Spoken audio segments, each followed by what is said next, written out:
Oke teman-teman, karena Kak Putrinya udah masuk, jadi langsung aja kita mulai acara kita ya.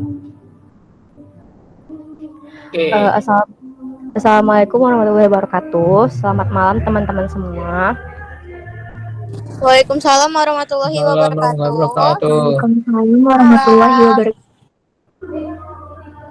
Sebelum kita memasuki acara kita pada malam hari ini, izinkan saya tuh mengucapkan terima kasih kepada teman-teman semua karena udah mau berpartisipasi dalam acara kita malam hari ini, itu sharing session strategi survei questionnaire yang akan didarasumberi oleh Kak Putri Kurnia Ilahi Eskom.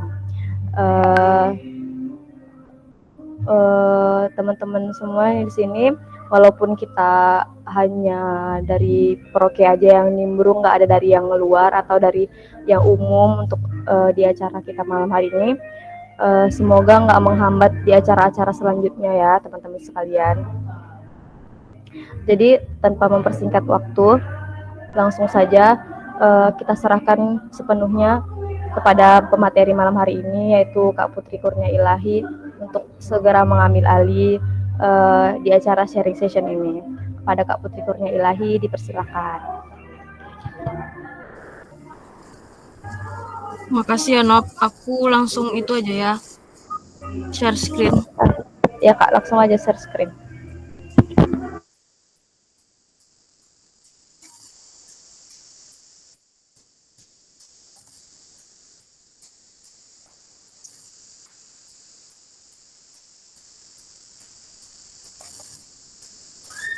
Bentar.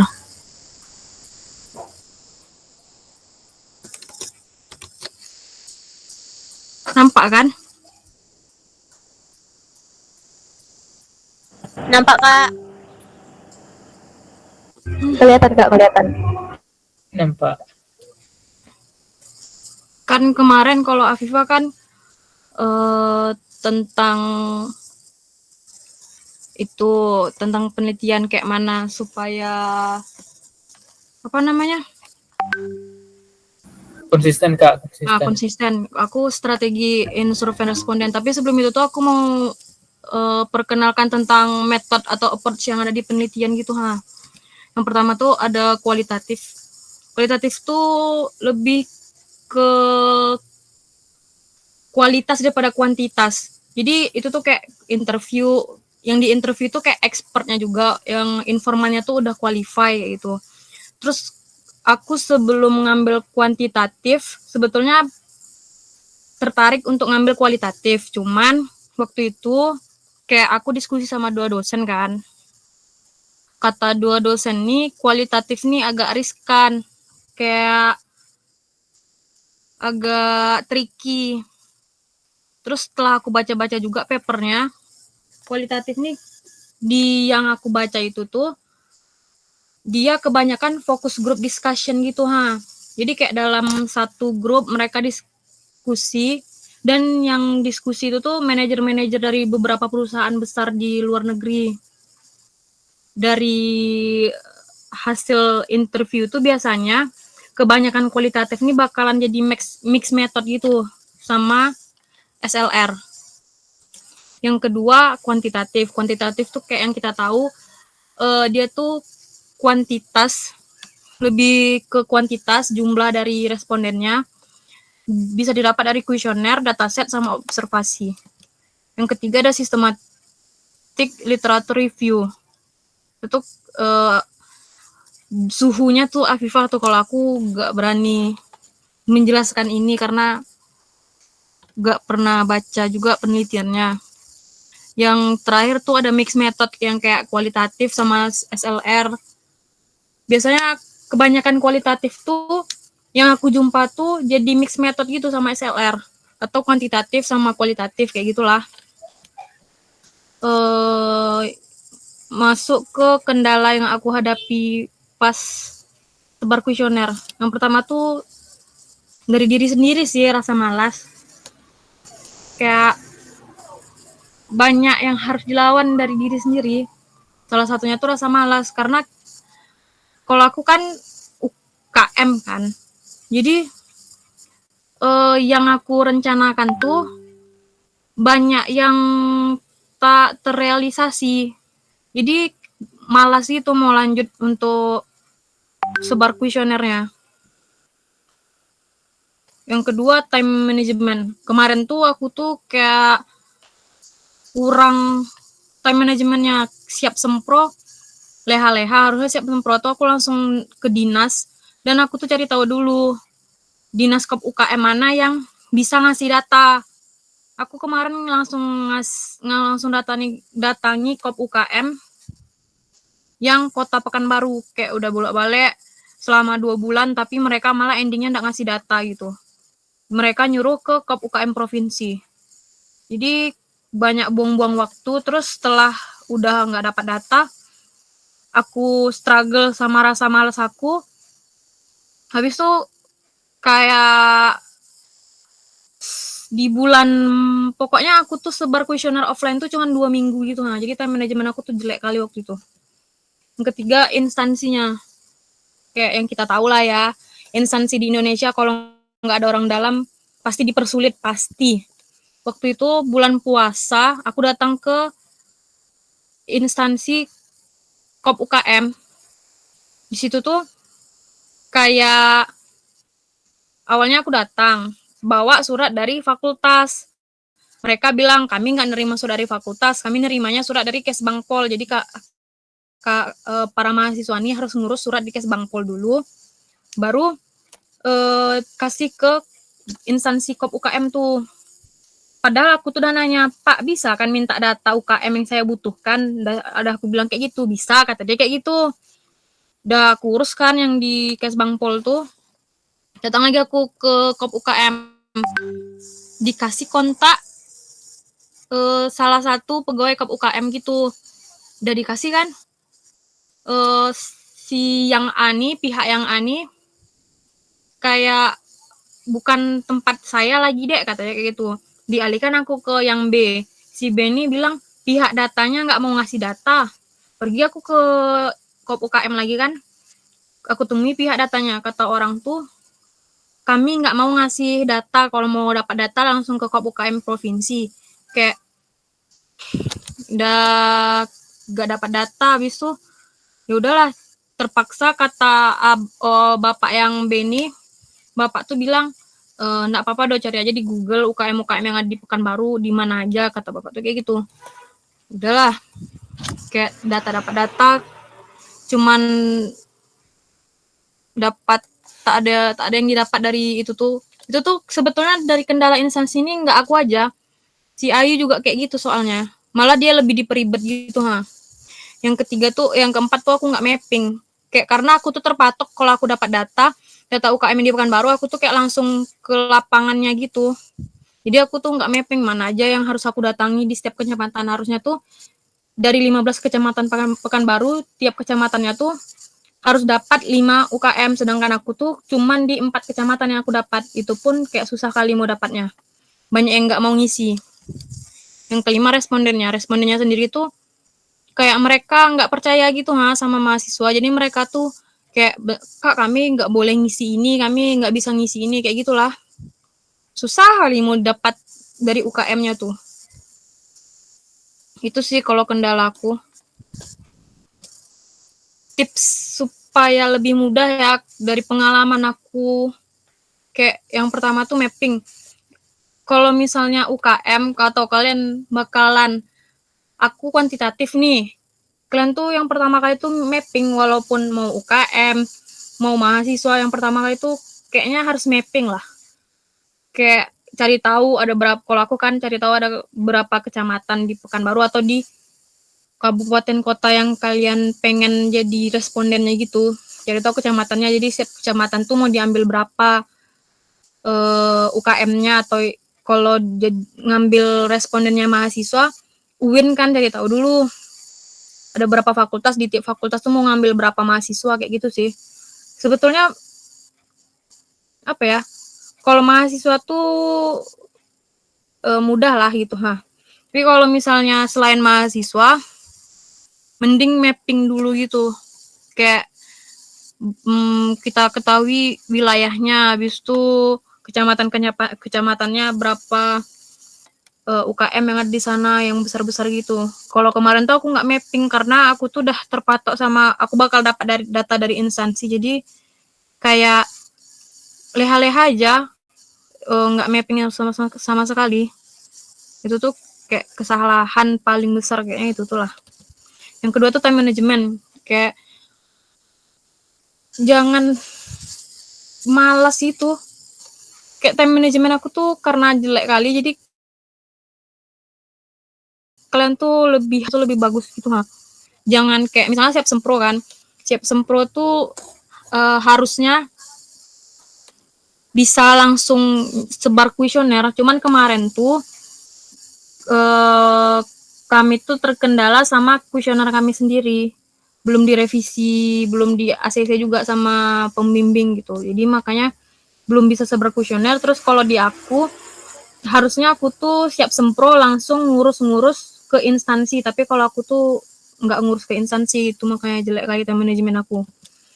Yang ketiga ada kuesioner. Kalau kuesioner tuh jangan terlalu ilmiah bahasanya. Karena kayak jangan terlalu ilmiah bahasanya. Yang kedua tuh jangan selfish researcher gitu ha. Kadang orang nyebar kuesioner tuh banyak kali.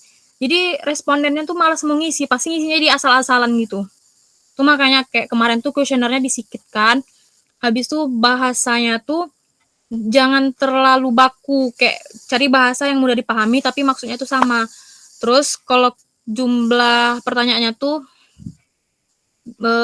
saran dari pembimbing itu tuh bagusnya satu variabel 3 sampai 4 item. Itu tuh udah paling banyak gitu ha. Itu tuh kayak mempengaruhi juga sih biar responden nggak ngasal-ngasalan isi data yang didapat juga nggak kayak netral semua jawabannya atau setuju semua jawabannya kayak gitu. Karena kalau jawabannya netral semua atau setuju semua atau tidak setuju semua itu tuh merusak data jadi merah gitu ha. Yang keempat teknik bicara. Kalau sama UKM ya atau sama kayak waktu itu aku beberapa UKM dia tuh lebih banyak pekerja kasarnya tapi mereka udah ekspor barang ke luar negeri karena mereka kayu jati gitu, perabot jati. Jadi teknik bicara sama mereka pasti beda sama perusahaan yang aku dapat tuh dari perusahaan real estate atau staff IT-nya Ciputra. Itu tuh beda gitu teknik bicaranya. Jadi kayak itu tuh didapat dari itu sih gara-gara ITSM sama Pak Nesdi. Jadi tahu kayak mana ya kalau bicara sama pedagang tuh kayak mana atau bicara sama orang-orang yang kayak dosen atau orang-orang kantoran tuh kayak mana bicaranya kayak gitu sih. Terus online questionnaire. Ini nih amat sangat membantu. Karena aku kemarin rencananya cuman mau sebar offline questionnaire, tapi kata Bapak coba aja sebar questionnaire online. Jadi kayak aku minta tolong sama sepupu aku yang kuliah malam di UMRI yang temannya tuh banyak kerja di UKM yang di Pekanbaru. Jadi aku dapat banyak dari mereka sama teman-temannya teman aku. Terus yang terakhir ada koneksi. Ini nih paling penting karena kayak yang di instansi aja lah kalau kita nggak ada koneksi atau orang dalam itu aja dipersulit kali. Belum lagi kalau misalnya kita nggak punya teman yang nggak ada koneksi ke UKM gitu, itu tuh kayak susah kali mau dapat responden gitu ha. Itu aja sih yang aku sampaikan malam ini. Kalau ada pertanyaan langsung aja ya tanya. Oke, makasih ya Kak Putri atas paparan penjelasan dari materi dan juga sharing-sharing tentang pengalamannya Kak Putri selama dia sebar kuesioner, terus juga bertanya kepada UKM-UKM dan lain-lain sebagainya. Buat teman-teman sekalian yang ingin mau bertanya tentang apapun yang udah dijelaskan sama Kak Putri tadi, diperbolehkan untuk bertanya ya.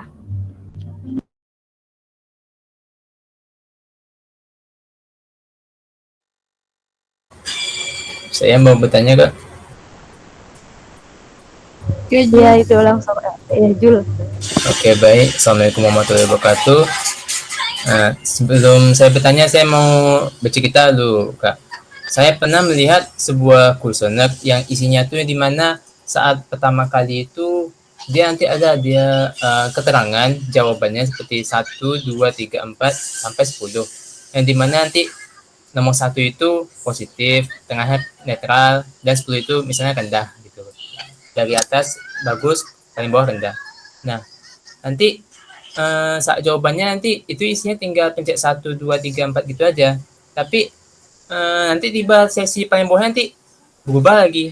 Nanti ajuk 1, 2, 3 sampai 5, tapi keterangannya beda lagi. Kayak yang tiba-tiba paling bawah itu bagus, paling atasnya jelek. Nah, itu tuh sebenarnya bagus nggak buat kayak gitu opsinya? Karena saya kalau gitu saya langsung ke soalnya aja, nggak nengok apa ini. Saya kira yang paling atas tuh udah bagus, ternyata deskripsinya tuh jelek gitu.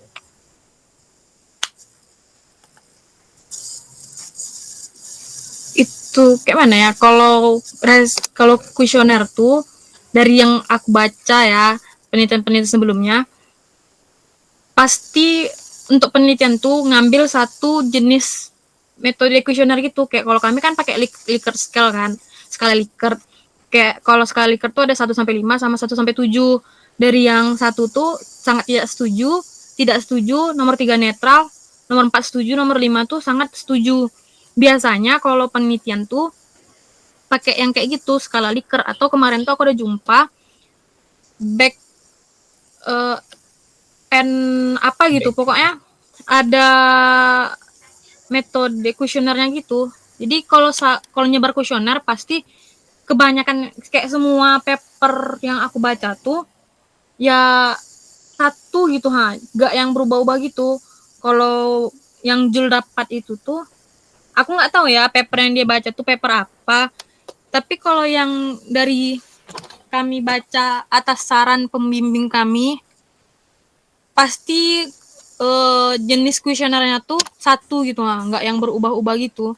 Nah, kalau punya saya ini Kak, berubah dia deskripsinya. Nah, itu tuh nggak tahu lah, dipertanyakan tuh referensinya kayak mana, dapat dari mana kok bisa jadi kayak gitu.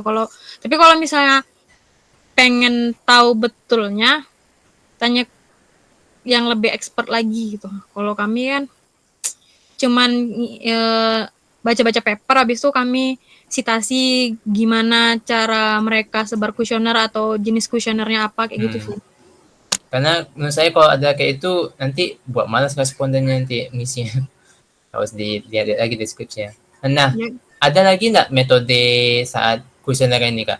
Atau cuma satu ya tadi yang skala tadi? Ada kemarin aku baca selain skala Likert, cuman aku lupa namanya. Aku juga nggak berani nyebutnya karena udah lama juga aku baca itu tuh tahun lalu. Jadi takut salah gitu. Daripada salah mending kayak baca-baca aja lah Jul. Kalau memang tertarik sama kuesioner, sama kuantitatif. Kalau misalnya saya mau buat kuesioner biasa Kak, misalnya saya buat jawabannya tuh bahagia, itu buat mood responnya tuh naik nggak nanti? Jadi bahagia juga dia ngisi respondennya. Lebih mudah ya, nggak malas gitu. Kayak mana ya? Kalau skala Likert tuh kayaknya udah ada ketentuannya untuk setuju, sangat setuju, netral, tidak setuju, sangat tidak setuju, kayak udah ada ketentuannya gitu. Tapi kemarin tuh si Latif ada dapat contoh kuesionernya tuh jawabannya tuh iya sama tidak gitu. Kalau itu aku nggak tahu apa jenis kuesionernya. Aku juga kayak karena aku nggak baca paper itu, jadi aku nggak berani juga menjelaskan gitu. Terus kalau kita nyebar kuesioner tuh pasti pertanyaan di kuesioner tuh kita dapat dari paper-paper terdahulu gitu, ndak asal bikin pertanyaan. Kayak kita sitasi, kita ambil dari kuesioner paper terdahulu, habis itu kita rubah kata-katanya sesuai kebutuhan kita, tapi maksudnya tetap sama, dipermudah aja gitu kata-katanya biar respondennya juga nggak bingung. Karena kadang dari paper-paper terdahulu ada misalnya ini tak sesuai nih sama yang di lapangan kita. Jadi waktu itu aku pernah satu variabel knowledge management itu tuh aku ngambil pertanyaan tuh dari 3 paper. Jadi aku ambil cuma 5 pertanyaan. Itu tuh 5 pertanyaan aja tuh udah banyak untuk satu variabel gitu.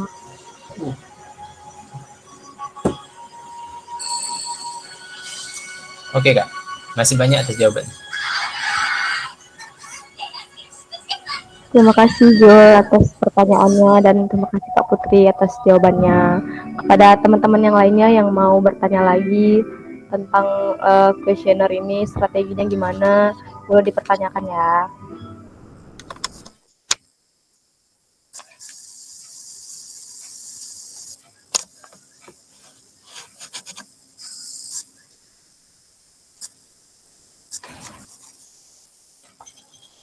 Halo Kak, aku mau nanya. Apa tuh? Rido. Aku mau nanya, berarti kan di kuesioner tuh kita bakal nguji kuesionernya kan? Nah itu aku bingung di bagian itu. Cara menguji kuesioner yang telah kita buat itu. Kan kalau dari kuesioner tuh kan kita uji validitas sama reliabilitasnya kan. Jadi dari data yang kita dapat, kalau kami kan pakai Smart PLS. Jadi Smart PLS nih salah satu tools yang kalau pengolahan data dia tuh lebih fokus ke model penelitiannya gitu. Jadi kayak kami gambar modelnya, habis itu kami masukkan datanya. Dari data itu tuh nanti diuji validitas reliabilitasnya serta variabel hipotesisnya, hipotesis antar variabelnya. Jadi kalau misalnya antar variabelnya atau hipotesis 1, hipotesis 2 itu tuh ada yang merah, itu tuh nggak apa-apa, tapi yang penting uji validitas sama reliabilitasnya. Tapi kalau Rido kan nanya gimana cara ngujinya kan, nguji kuesionernya kan. Ya itu kalau kami pakai Smart PLS, terus susah menjelaskan untuk harus ada prakteknya kalau memang Rido mau tertarik untuk kuesioner dan pakai Smart PLS. Biar aku kasih playlist untuk Smart PLS tuh gitu ha. Intinya kayak kita masukkan kuesioner kita tuh di Smart PLS, kita gambarkan model penelitian kita, terus kita uji validitas sama reliabilitasnya serta ada satu lagi apa gitu, aku lupa, ada satu lagi yang diuji juga gitu ha. Berarti dari itu tools ya Kak? Tools. Nah, dari tools itu kita bisa tahu nanti ya apakah kuesioner kita itu datanya berkualitas atau tidak gitu. Ya. Karena kemarin tuh kan kami ada beberapa yang datanya tuh merah kan. Itu tuh bukan berarti yang jawab setuju semua tuh datanya bagus. Bukan berarti juga yang jawabnya tidak setuju semua tuh datanya jelek. Dia tuh aku belum terlalu memahami tentang Smart PLS kayak gimana lihat data yang bagusnya tuh yang kayak mana, yang jeleknya tuh kayak mana. Tapi setahu aku kemarin ada teman aku cerita, dia tuh dapat data netral semua jawabannya. Nah di situ tuh dicobanya hapus kan yang netral tuh, yang awalnya validitas reliabilitasnya tuh ada yang merah, setelah dihapusnya semua yang jawab netral tuh itu tuh jadi hijau lagi. Kayak gitu sih. Kalau memang Rido tertarik mau mendemokannya pun aku udah lupa. Kita bikin ini nggak sih? Kita bikin workshop. Kita pikirkan ke depannya nanti lah. Oke, itu tadi. Masih ada juga? Ada yang bingung lagi. Apa tadi? Berarti ada nggak kayak mahasiswa tuh melakukan kesalahan dalam membuat kuesionernya itu? Kesalahan tuh pasti ada sih, tapi jangan sampai kita jadi selfish researcher gitu ha, dengan ngasih responden yang banyak kali. Sampai aku pernah dapat teman aku nyebar kuesioner, jumlah kuesioner tuh 50 lebih. Jadi kayak udah malas kan, ya asal-asalan aja gitu ha. Jadi itu makanya kita filter lagi kuesioner kita tuh, ini nih dibutuhkan nggak sih itemnya tuh untuk model kita, atau ini nih kadang misalnya di model kita tuh itemnya banyak kan. Jadi kalau misalnya item ini merah, item ini nih bisa di kayak ini nih item ini merusak data gitu ha.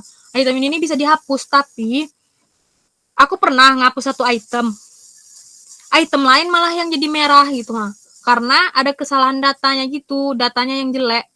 Jadi lebih baik kita tuh nyari item yang memang dibutuhkan untuk penelitian kita. Jangan kayak asal-asalan masuki semua yang kita baca di paper, kita masukkan semua pertanyaan dari kuesionernya tuh, item-itemnya tuh. Itu sih.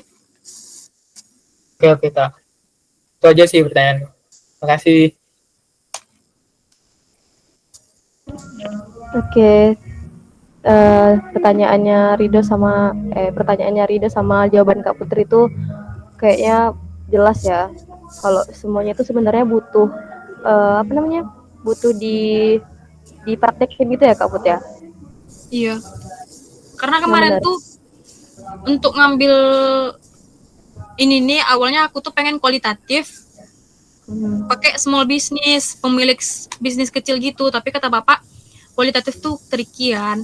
Terus setelah aku baca-baca juga kayak kebanyakan kualitatif tuh fokus group discussion gitu dengan 15 sampai 20 orang. Kadang ada yang kualitatifnya tuh kayak sampai 50 gitu ha. Dan itu tuh manajer atau CEO atau CPO-nya gitu. Jadi aku tuh ragu juga karena kalau kualitatif ini harus cari yang betul-betul qualified. Jadi dari aku juga nggak paham kan kayak mana mereka bisa dapat pertanyaan yang ditanyakan untuk si ininya nih, yang diwawancara ini. Terus kemarin bapak kayak dah kamu SMM aja atau UKM gitu kan. Aku tuh bingung kalau UKM nih kan susah kan. Aku tuh udah terpikir ini kuesionernya kayak mana lah besok nyebar kuesionernya. Terus bapak tuh nawarkan, coba kamu baca-baca tentang SLR. Sedangkan aku kalau untuk membaca kurang. Jadi kayaknya kalau SLR aku nggak akan selesai gitu ha. Walaupun sebetulnya lebih mudah kalau untuk SME ini lebih enak SLR karena nggak perlu ketemu atau nyari UKM gitu. Tapi di aku nggak dapat, logika penulisan aku di SLR tuh nggak dapat. Makanya endingnya aku ngambil ini kuantitatif. Oke Kak Putri, terima kasih jawabannya. Untuk teman-teman yang lain, apakah ada yang ingin bertanya lagi dengan Kak Putri? Mau nanya. Oke, Pep, silakan. Kak Put, kan kalau kita mau milih kuantitatif kan kita tahu kalau kita bakalan nyebar kuesioner. Nah ini tuh berpengaruh nggak Kak kalau sama awal pemilihan tempat studi kasus agar tidak terlalu terkendala di instansinya? Berpengaruh. Sebetulnya kalau berurusan sama instansi itu, apalagi di Indonesia ya, amat sangat membutuhkan orang dalam. Kayak Feby mau ngambil di mana memangnya? Kan kemarin Feby ngambil di kantor pos. Nah, tapi di kantor pos yang cabang Bangkinang, ternyata waktu udah disebar cuman ada 11 yang ngisi. Kalau mau diolah datanya tuh harus ada 30, terus jadi kayak kenapa nggak ngambilan di Pekanbaru aja ya kemarin kayak gitu, Kak. Oh, aku dulu awalnya pengen UKM yang di Siak kan. Karena aku mikir kalau di Siak tuh ada kenalan. Tapi bapak bilang, janganlah di Siak, kata bapak gitu. Kita tuh harus cari tahu dulu alasan-alasan kenapa di Siak. Kayak emang di Siak se-qualify itu untuk dijadikan responden untuk kuesioner kita gitu ha. Jadinya tuh aku ngambil di Pekanbaru sih, karena dari Provinsi Riau, Pekanbaru kan ibu kota Riau. Jadi di sini ini lebih banyak pusat UKM-nya, lebih kayak industrinya lebih jalan gitu ha. Kalau di Siak kan industrinya kurang jalan, makanya kayak kita tuh harus nyari tahu dulu alasan ilmiahnya tuh kenapa milih di situ. Kalau alasannya cuma dekat dari rumah atau ada kenalan, itu tuh nggak ilmiah dan endingnya bakal nyusahin kita gitu ha. Karena kemarin tuh kayak aku baru realize kenapa Bapak nyuruh aku di Pekan daripada di Siak, walaupun di Siak ada kenalan. Tapi setelah aku pikir-pikir, kan kita jadi bolak-balik. Kayak Feby bolak-balik Pekan Bangkinang. Kalau memang misalnya kan kita lagi di Pekan nih, sebisa mungkin coba aja di Pekan. Karena kalau di Pekan nih, orang industrinya lebih terbiasa sama kita yang mahasiswa. Jadi mereka lebih open gitu untuk ngisi kuesioner kita. Kalau dari yang aku lihat kayak gitu sih, soalnya aku dulu waktu KP pernah juga nyebar kuesioner. Dan itu tuh kantornya di Siak. Itu tuh susah juga dapatnya.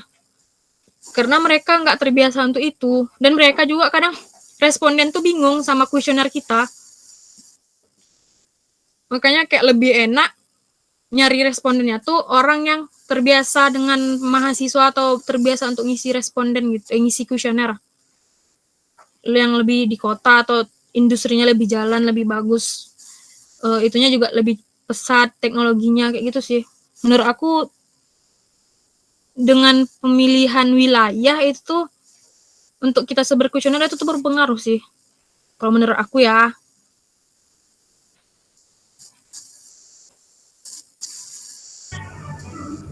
Gimana Pep?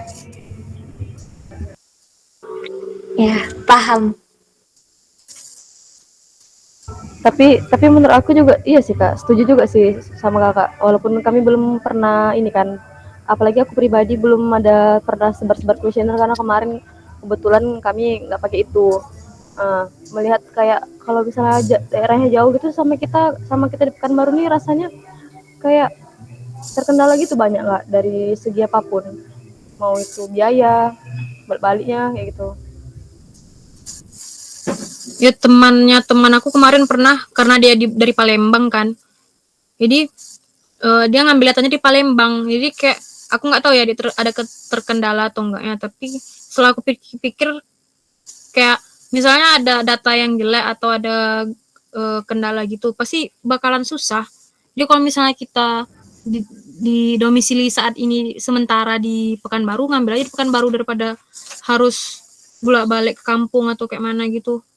Karena nyelesainnya kan juga mudah, nggak perlu biaya transportnya juga. Iya benar-benar. Untuk teman-teman yang lain, apakah ada tambahan untuk pertanyaan ke Kak Putri?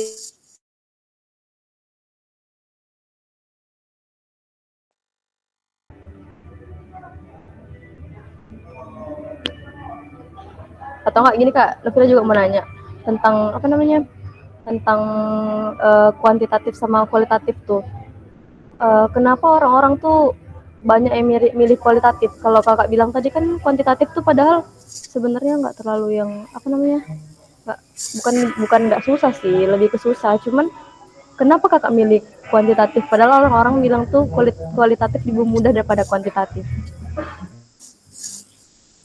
Menurut aku kualitatif tuh kayak apa ya, setiap metode tuh ada kesulitan tersendiri. Tapi kalau menurut aku ya kualitatif, sejauh yang aku baca, kayak waktu tuh aku ada baca 10-15 paper tentang kualitatif.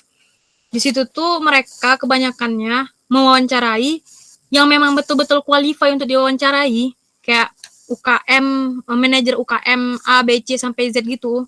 Jadi fokus group discussion, kayak mereka buka kayak diskusi kayak kelas. Habis tuh di situ tuh aku nggak dapat dari mana si researchernya nih dapatin pertanyaan yang untuk mereka wawancara ke responden mereka gitu Jadi terus setiap jawaban dari responden otomatis itu kan harus izin untuk direkam biar kita tuh bisa menuliskan itu tuh. Jadi setiap jawaban dari responden tuh yang aku pahami dari yang aku baca ya, kita tuh harus cari justifikasinya ke paper. Kalau kuantitatif kan enak. Kalau aku kemarin kan kayak dari knowledge sharing hipotesis langsung ke inovasi terbuka atau open innovation tuh kan uji validitas uji hipotesisnya hijau kan. Nah, itu tuh dari hijau tuh kita harus cari juga dari penelitian sebelumnya kayak yang hasilnya juga sama hijau gitu, Jadi harus cari justifikasinya. Kalau dari kualitatif, itu tuh aku kurang paham gimana bisa diuji validitas, reliabilitas. Aku nggak tahu ya kalau kualitatif ini soalnya nggak pernah bahas reliabilitas sama validitas. Pokoknya mereka fokus group discussion. Habis itu dari yang didapat dari hasil fokus group discussion wawancaranya itu, mereka tuh kayak buat narasi. Dari narasi itu harus dicari justifikasinya dari paper-paper terdahulu. Dan kayak itu tuh nggak cukup dari satu paper. Aku tengok mereka tuh nyari justifikasinya tuh dari banyak paper juga. Jadi endingnya mereka tuh jadi mix method, dijadikan mix method kualitatif sama SLR. Tapi aku tuh kurang paham logika penulisannya. Makanya aku tuh larinya ke kuantitatif. Karena menurut aku dari semuanya kuantitatif ini yang paling aku pahami daripada SLR atau kualitatif. Oke Kak, ada satu lagi nih Kak pertanyaan. Kenapa Kakak pilih UKM? Kenapa nggak UMKM? Sebetulnya aku tuh pengen bisnis kecil yang kayak kaki lima atau yang di pinggir-pinggir jalan, tapi terjebak. Kayak, dah kamu UKM. Di situ tuh aku nge-stuck gitu, UKM kan besar kan topiknya. Jadi aku nyari topik untuk memperkecil itu tuh. Awalnya aku pengen cloud computing atau UKM beberapa fokus kecil di UKM gitu. Jadi kayak endingnya tuh aku jadi buyar gitu. Waktu itu kan aku belum terlalu kayak masih hilang-hilangan kan kalau sama bapak kan. Jadi kayaknya aku tak bisa sama bapak gitu, Jadi aku cari pembimbing lain. Di situ tuh malah aku jadi makin buyar gitu. Terus bapak nelpon aku lagi pas KKN tuh aku juga ada beberapa baca, satu sih aku baca. Itu tuh kayak UKM juga dan aku tuh pas KKN berusaha untuk nyari tentang topik lain. Tapi karena KKN tuh akunya sendiri yang tak ada niat untuk baca paper, jadi stuck aku tuh tetap di UKM. Dan sebelum KKN tuh aku cuman baca fokus ke UKM karena bapak tuh udah kamu UKM gitu, begitu kan ya. Jadi aku tuh stuck di situ. Jadi kayak lebih nyari nih UKM biasanya apa, UKM kayak mana kayak gitu. Jadi endingnya pas aku udah diskusi sama dosen lain, bapak nelpon lagi kayak mana penelitian kamu, sedangkan yang udah aku baca tuh yang memang aku pahami itu UKM. Aku mau ganti topik, otomatis itu kan harus membaca ulang kan. Aku kemarin tertarik untuk tentang sosial media dan LGBT. Aku tertarik untuk itu sama pengaruh idol K-pop untuk volunteering gitu atau untuk donasi gitu. Aku tertarik sama itu. Tapi kayak aku harus baca ulang paper-paper tentang itu. Jadi karena aku malas, makanya kayak aku tetap di UKM karena sebelum itu kan aku udah ada bekal penelitian UKM kan, mau dari kualitatif, mau dari SLR, mau dari kuantitatif. Jadi kayak yaudah lanjut ya UKM gitu. Makanya aku tetap di UKM.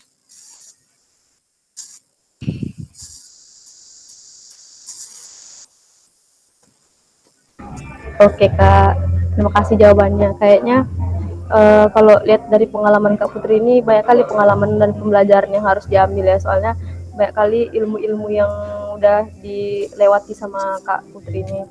Dokumentasi, aku sebagai moderator atau MC mau ucapin terima kasih buat Kak Putri Kurnia Ilahi Eskom karena malam hari ini udah ngasih banyak ilmu dan juga pengalaman, sharing pengalaman yang udah dilalui sama Kak Putri tentang strategi survei questionnaire ini, apalagi termasuk berat ya yang dilalui Kak Putri. Dan juga mau berterima kasih sama teman-teman karena pada malam hari ini udah mau berpartisipasi dalam acara sharing session ini dan juga udah mengajukan pertanyaan-pertanyaan yang luar biasa. Untuk itu kita masuk ke acara selanjutnya, yaitu sesi dokumentasi yang akan di eh, yang akan dibawakan yang akan dilakukan sama Jul Arif Dermawan Syah. Jul. Baik, terima kasih kakak sudah memanggil nama saya sekali lagi. Sekarang kita masuk ke dalam sesi foto atau dokumentasi. Apakah semua sudah siap? Tapi nampak di sini masih ada yang belum buka kamera. Bisakah semuanya buka kamera terlebih dahulu? Kalian udahlah buka kameranya dulu. Biar kita sharing session. Nah, sharing session kita dokumentasi.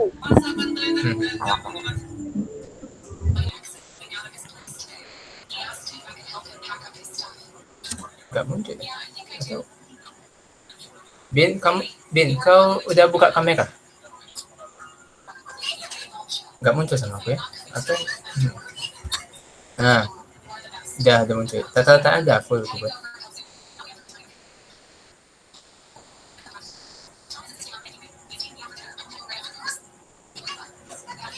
Nah, muncul. Tunggu semua.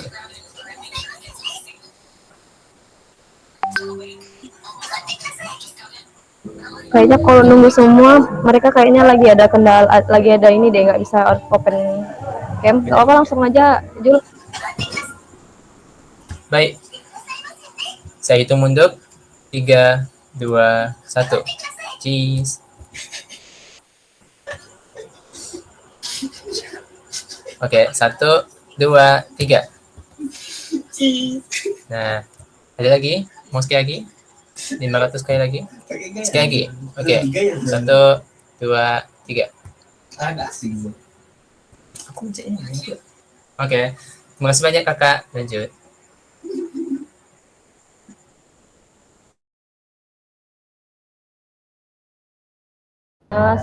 Sesi dokumentasi udah kita lalui dan juga sepertinya tuh menutup acara kita pada malam hari ini. Saya sebagai moderator dan juga ataupun MC, mohon maaf jika ada perkataan saya yang kurang berkenan ataupun perkataan saya yang menyakiti hati teman-teman sekalian. Saya akhiri dengan wassalamualaikum warahmatullahi wabarakatuh. Selamat malam teman-teman. Waalaikumsalam warahmatullahi wabarakatuh. Selamat malam. Terima kasih Kakak Putri sudah memberikan Terima kasih Kak informasi dan Putri. pengetahuan. Terima kasih semuanya. Terima kasih Kak Putri. Dan Kak Afifah juga, Kak Dini.